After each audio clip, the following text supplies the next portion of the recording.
So this will be worship to plank.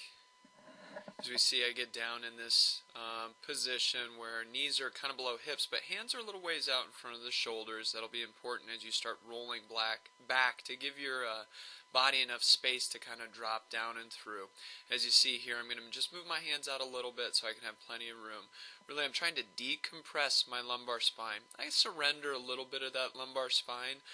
That's okay. You don't have to remain in full extension. I'm really trying to relax tissues down there, get the lumbar spine to decompress so any disc injury or lumbar sprain strain can kind of loosen up. We can get rid of that splinting a little bit. Stay down there for about 5 or 10 seconds, maybe up as much as 15. I come forward. You saw me pause there to really get myself in good position. I'm trying to lock in my glutes and really squeeze my hips forward. You'll see that here in a second. Again, there's the rock. Here I set myself up, really get my hips all the way through, so I'm a straight line from shoulder to hip to knee.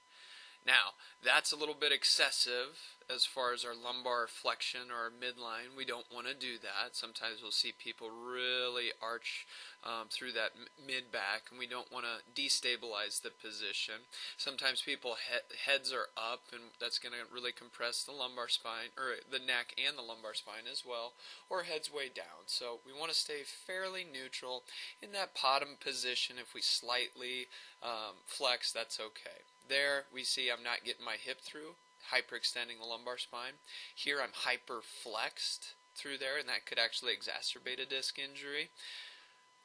Again, hyperextension, not moving through there, a little bit of neck abnormality. Again, with this, we always want to be in a nice, neutral, stable position. Straight line, really focusing on glute and ab contraction as I pivot through into that straight line position, repositioning my head and shoulders.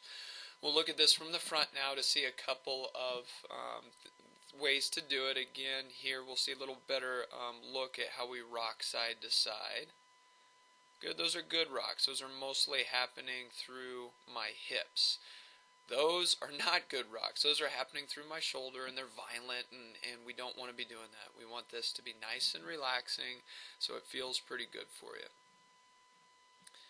Now I'm going to pivot up here. Sometimes we'll see the elbow bend, head jut.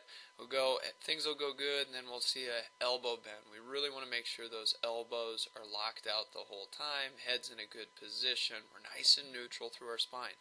The plank is the stability component, and that's needed after we get the range of motion.